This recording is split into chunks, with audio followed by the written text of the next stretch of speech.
Welcome to the Lessons Learned for Vets podcast page. My name is Lori Norris, and I created this show for you. I want this show to serve as a source of advice and guidance as you navigate the military transition path. I want you to know that you're not alone with what you're going through, and I want you to know that there is only one right way to transition out of the military, and that is the way that you choose to do it. We're just here to help smooth the path ahead of you and advise you about any bumps in the road that you might come across. So if you enjoy this video, please give us a like, subscribe to our page, and I encourage you to go to your favorite podcast provider and listen to the full episode of this show. You can also visit our website at www.ll4forvets.com. I promise you will get some great information. Welcome to the bonus question for my episode with Hayden Barnes. And I just want to ask you, Hayden, what do you think has been the key to your success? Because you really have gone at kind of your career has really skyrocketed since you left the military. So what do you attribute that success to? I mean, other than I have a fantastic support system here at home that let me know that I could do it, it's just believing in yourself.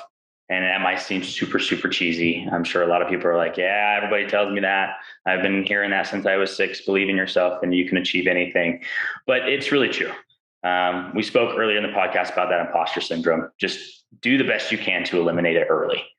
Try to squash it and say, yep, there's people that are a lot smarter. There's people that are better at me than this, but I am really good at this and I can do it. And I think that when it comes down to success, it's just, you have to put the work in. You really have to work hard for anything. And rarely is there just a situation that's just kind of laid out and handed to you. We talked a little bit about imposter syndrome in the episode, but we didn't really touch on exactly how you got past it. So any strategies you want to share with, how you did kind of embrace that? I had a fantastic manager when I first started. I still do have a fantastic manager. I feel that everybody that works in my organization is awesome. But I had somebody and I just would flat out ask them, how am I doing? Like compared to my peers, where do I sit?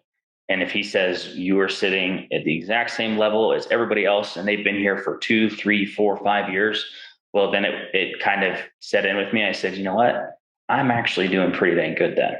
If I can come into this job within the first year and be performing at the same level as somebody else who's been here for 2, 3, 4, 5, however many years, I feel like I'm doing the right things.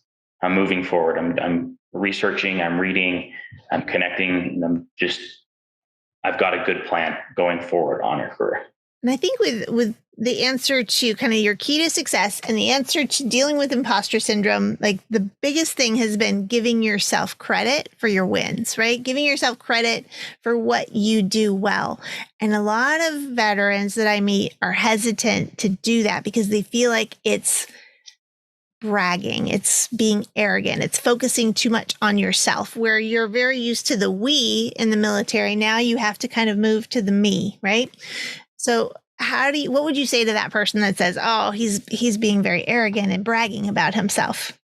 I mean, I would just invite them to tell me about an experience that they've been successful and then be able to break it down. And if they say, oh, well, me and my team, like, hey, your team did a great thing. They did awesome. What did you do in that situation to help that team be successful? Because that's what matters. You need to go back and look at your wins. You're going to fail a lot. Like I said, over probably 120 job applications, I failed 118 times before I got 2 yeses. But those 2 yeses are now, worth a lot of money. If I think about how much each person paid me to say no, they paid me over $10,000, right? A 6-figure salary. I got paid over $10,000 for every single job application that said no to me. So if you can look at it that way and just turn the way you look at it and say, nobody wants me, you say, they just paid me 10 grand to say no. Thank you. But somebody's going to say yes to me and they're going to find my value. You just have to go out there and find it. I had a salesperson teach me once, right? Salespeople, they hear no a lot, right? And they said their mentality when they hear a no is to say to themselves, some will, some won't. So what next? And so I think you have to adapt that kind of, I will find the way. I will find a place. And those no's are not personal. You just weren't the right person in that candidate pool for that company and that role, but you will find a place that you fit, right? So I think that's a great way. I like your every no is worth $10,000. That's great. Hey, just look at it that way. Monetize it, and then everybody can put a value on money because we all need it and we all want it. So yeah, say, hey, this is the ultimate salary that I'm shooting for, and every single time I get a no, that's how much that person paid me to say no. Excellent. Okay, I like that thought. So, and the one thing I'll add to that is, when we think about bragging versus marketing ourselves, right? And so typically people that brag speak in superlatives like the best or the most, right? And so we're not asking you to brag. We simply want you to give yourself credit for the things that you do really well. And if it's a fact, it can be backed by examples and stories, and those facts that make you good at what you do. Those are the resume, the LinkedIn, the interview questions that you're answering.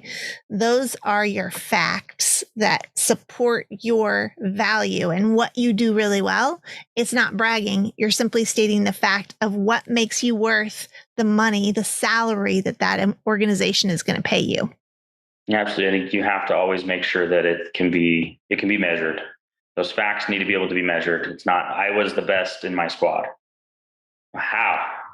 I was in the best in my squad because I did X, Y, and Z, resulting in A, B, and C. Exactly. Yeah. And always think about that. So what, right? Like take it that next step and go, well, how did that add value? So like you said, resulting in A, B, and C, give those details. And it's not just enough to say, I led the team. Okay, great. But if you hadn't been there, what would have happened? So what did you add to that situation that may not have happened had you not been there? So I think that's really an important way to look at it. So Hayden, thank you so much for sticking around for the bonus question and for all the content that you provided on the episode. So you can go back to the podcast to hear the rest of Hayden's episode. So thank you so much. Thank you, Lori. Hey, thank you for watching the video today. Have you subscribed to our channel yet? Did you leave us a comment? Have you listened to the full episode of the podcast on your favorite podcast provider? We sure would appreciate it if you would do all of these things to support us today.